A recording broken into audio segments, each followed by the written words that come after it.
Greetings, writers and students of English. Today I am talking about, full disclosure, my favorite essay that I've read so far in my lifetime, and that essay is called Letter from Birmingham Jail. It is written by Martin Luther King Jr., and it was written in the midst of the civil rights movement.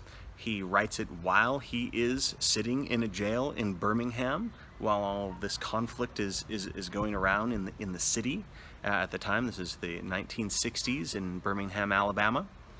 And so hopefully you have read that essay. In case you haven't, it will be very helpful for you to check it out. So I'm including it down below so you can read that perhaps before you watch this video, because I will be making reference to it, or you can read it after you watch this video.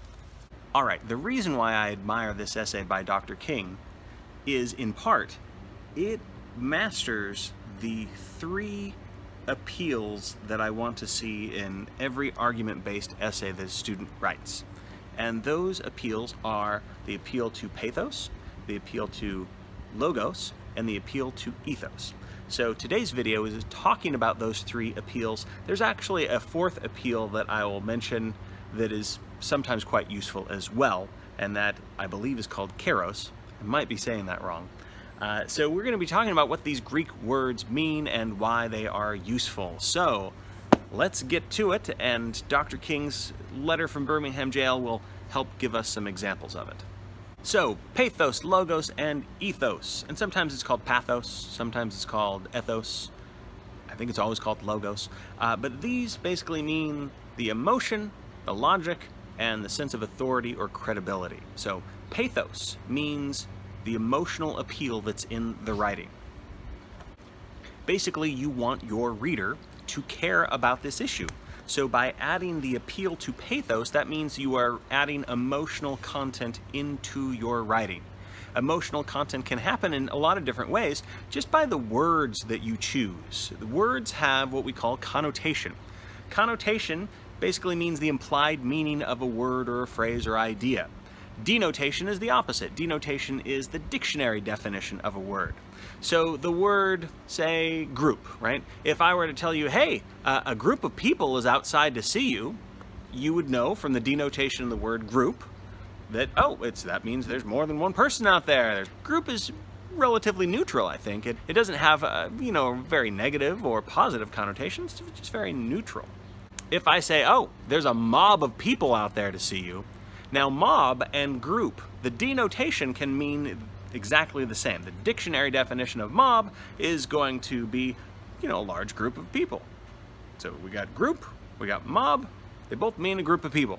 But mob has different connotations because we often associate it with an angry mob. So mob has these emotional qualities and social clues. We might think of mobsters and gangsters, so we might think of old-fashioned Tommy guns out there, or we might think of like a mob. The word mob, when I hear like, oh, there's a mob of people, I always think of like, the old Frankenstein movies where there's people with pitchforks and torches are waiting out there for me if somebody says there's a mob of people out there for you.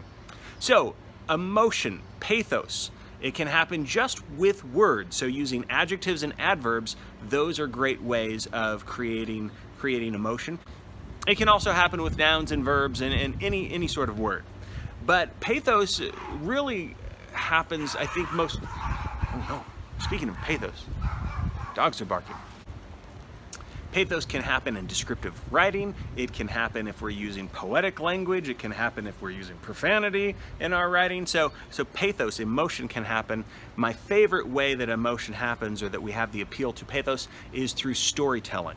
So when we are reading a book, that's an emotional experience. If it's a novel, if it's a scary novel, if it's a romantic novel, the author wants us to feel something, so it's going to be rich with lots of pathos throughout, because those stories are going to be human events and they're going to move us. And history, true stories, those can be rich with pathos as well, depending on how the writing goes. So there's a moment in Letter from Birmingham Jail when Dr. King basically gives us some hypotheticals to imagine, realistic situations to imagine, and one of those that is filled with pathos is when he's basically imagining having to tell his daughter that she can't go to a theme park all because of the color of her skin. And so we get this very sad, very unjust situation that fills us, I think, with a sense of anger, disappointment, maybe even grief, right? So those emotions, they play upon the reader. So that back in the 1960s, someone could read that and they could have an empathetic experience. An empathetic experience or a vicarious experience, that basically means that when you are reading something, if you feel like, wow, I feel like I'm there, I feel like this is happening to me, those feelings can happen from pathos. So pathos, the appeal to emotion, can be very effective. Now, it can be overdone, and it can go into the land of fallacies if we do it the wrong way. And I'll talk about fallacies later. All I'm saying is that if we're talking about argument essay writing, then we want to have pathos, but we want to rely on other forms of argumentation. Primarily, appeal number 2, logos. Logos, I would argue, is probably the most important aspect that we want to put into a good college-level argument essay. Logos basically means logic or reasoning, so we want evidence. We want evidence, and the evidence can come in a couple different ways. We might have evidence in the form of data, right? So we might have statistics, we might have facts, we might have figures, reports, scientific, medical research, all of that good factual information, assuming that it's coming from sources that are reliable. All of that good factual information, that can serve as evidence. Logos doesn't just need to be facts and pieces of scientific evidence, it can be something else. It could be delivering statements and claims that you are hoping the reader will see as logical truths. So using both inductive reasoning by having the pieces of evidence, and using deductive reasoning by having a series of premises and claims leading to conclusions, those are both effective ways of using logos. Dr. King's essay uses both types of logos. There's a moment in the beginning of his essay in which he explains that Birmingham is the most bombed city in America. So now again, when we're talking about pathos, that's a phrase that triggers emotion, but he's not delivering it in an emotional way. He's just stating the facts, right? He's writing this in the early 1960s, and so he is stating, yes, of all the cities in America, bombs have been going off, people have been dying, people of color have been dying in this city. And so he's creating a sense of urgency by using logos, by stating a fact that will get our attention and make us understand how, wow, this is a problem. We need to do something about this problem. But that other form of logos in which claims are made and truisms are presented, those come in more poetic ways in the essay. One of the most quoted lines in Dr. King's essay is, "Injustice anywhere is a threat to justice everywhere." So when someone reads that sentence, if they're paying attention and they're reading critically, something is going to happen in their mind. They're going to read that sentence, and if they agree with that sentence, if they feel like, wow, that is true, that's a true statement, then that's going to have basically, a domino effect in their mind. One of the reasons why Dr. King is creating this argument is because fellow clergymen living in Alabama and Birmingham, they did not want so-called outside agitators coming to the city of Birmingham and stirring things up. And so they wrote an editorial saying, yeah, we don't want any outsiders, and so people such as Dr. King, they shouldn't be coming to Birmingham because this is a local issue that we need to deal with on a local level. It's nothing. You're from another state. You're from elsewhere. So this is not a threat to you. So don't go into our bubble. You stay over on your side.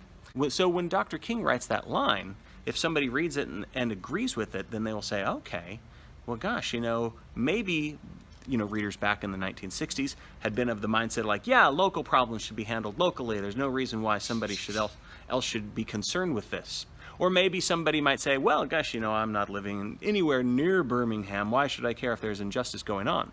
If you read Dr. King's line and you agree with it, then you would see that, okay, so if there is injustice going on in this city that's here, that maybe it's far away from me, this injustice can directly affect me, the reader, that eventually there's going to be, a ripple effect, and that injustice that's happening in this location is going to have a real and direct impact on a sense of justice, or it's going to create a lack of justice anywhere else.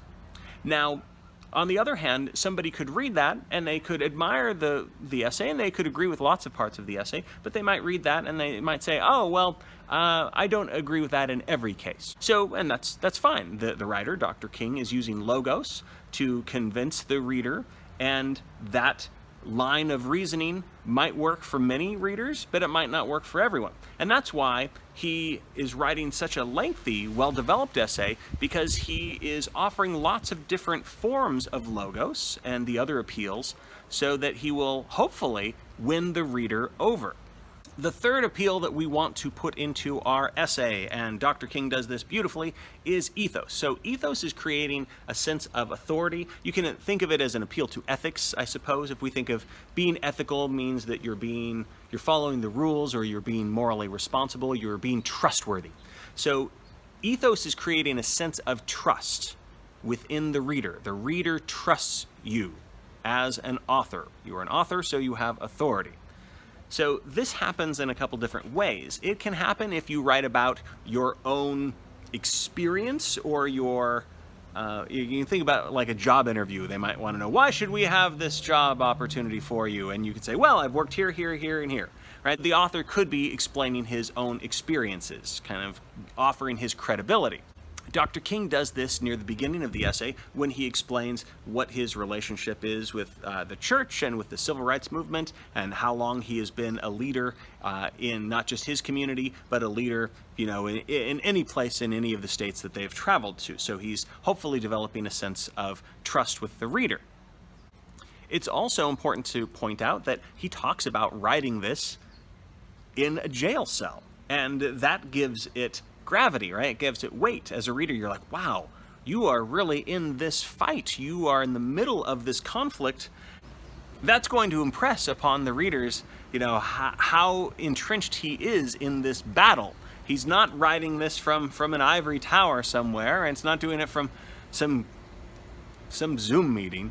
He's right there in the middle of the fight. So that, I think, adds a lot of credibility. But ethos can also happen not just from the writer, him or herself, but by gathering expert opinions. So by using quotes from other people, the ideas of other people, the beliefs of other people, the statements of other people, that can also add a sense of trust. So somebody that back in the 1960s, if they're reading Dr. King's essay and they're like, I don't know who this person is, why should I care about who this outsider is and what he is saying? But if Dr. King quotes from philosophers, which he does, like Socrates and St. Thomas Aquinas, if he quotes from biblical figures, if the reader is religious, right? If it's not an academic essay, but more of a moral or spiritual essay, that might influence readers. If the readers are political and he's quoting from founding fathers like Thomas Jefferson, or beloved presidents like Abraham Lincoln, or maybe they're more scientific and he quotes from a sociologist, all of those quotes, that outside material, that can, again, help win the reader over. So if we use things like pathos to get the reader emotionally charged, and we use logos to get the math right, to get the evidence, to get whatever scientific information that we need out there, and to kind of lead us step by step, right, through the premises and to the claims and into the conclusions. And then if we have ethos in there, that's going to be effective, because then the reader is hopefully going to trust us. Maybe they will be won over because of the quotes that we have included, as well as our own sense of credibility and authority. If we have those three things, we've got something very powerful.